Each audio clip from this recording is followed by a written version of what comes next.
Okay, so to continue on with the musculoskeletal and the special test of the knee, we're going to start with the posterior drawer sign. So,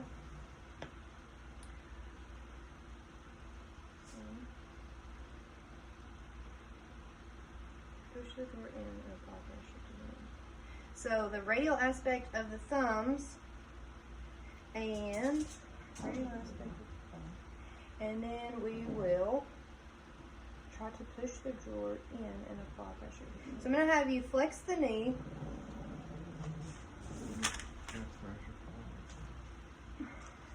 Cool. So I have the patient flex the knee, and we're going to start with a different test. We're going to start with the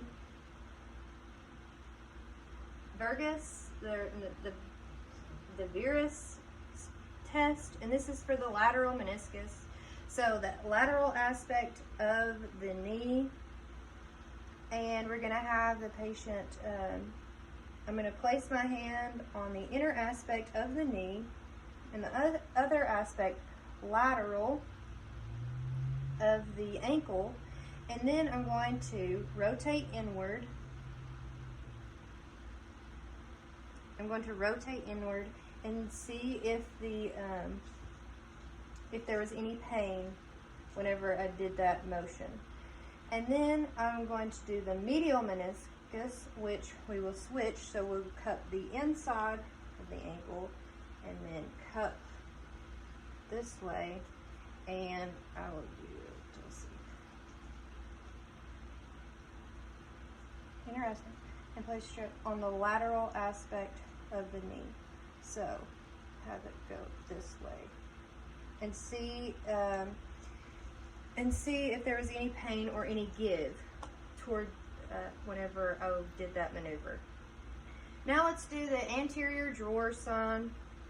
So I'm going to have you flex the knee again, and here, apparently I'm going to sit on the foot.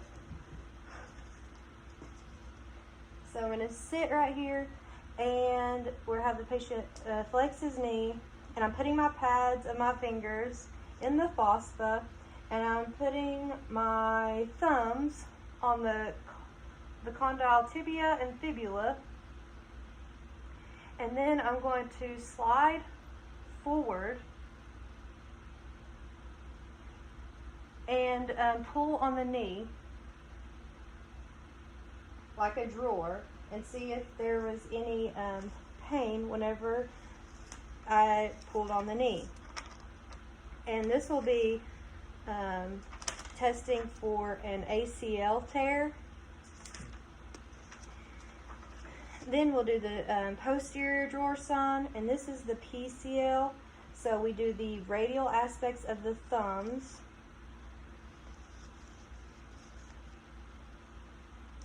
And apply pressure to the knee. Okay, radial aspect of the thumbs.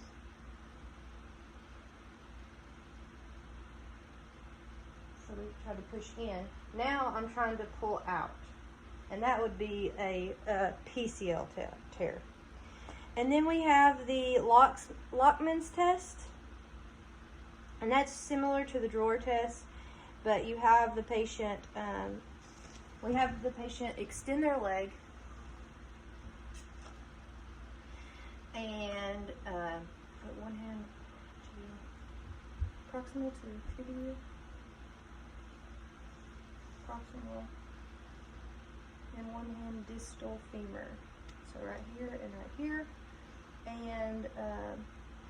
and then I would apply pressure and see if there's any crepitus sounding.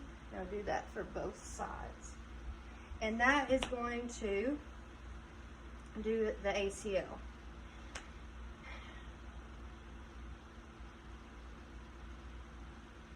So now I'm going to do another test. This is a valgus pressure. So I'm going to cup knee, I'm going to cup heel, and I'm going to rotate inward and external. and have the patient straighten their leg and see if there was any pain when I applied pressure, and that's for the medial meniscal injuries. And then you have knee effusion. We have the Boltzmann's test, and I'm going to be pressing down on the patellar, and I'm looking for any fluid that's displaced either medially or laterally, and that would be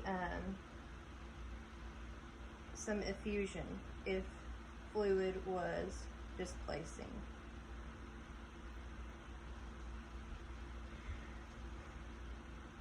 And then we have the balloon test, and this is where I start at the thigh and I start milking downwards towards the patellar, and to see if there's any fluid when we milk down, which there was none. And then we got one more test. We have the patellar femoral syndrome. So the patient's lying flat with a relaxed leg, and then here I'm going to be manipulating the patella from side to side, and it should be able to move easily. And then I'm going to have the patient, if they can flex their quad muscle. Yeah. And the same thing. Can you flex right here again? Okay. And there I was feeling for any crepitus as well. And then this will conclude the musculoskeletal physical examination.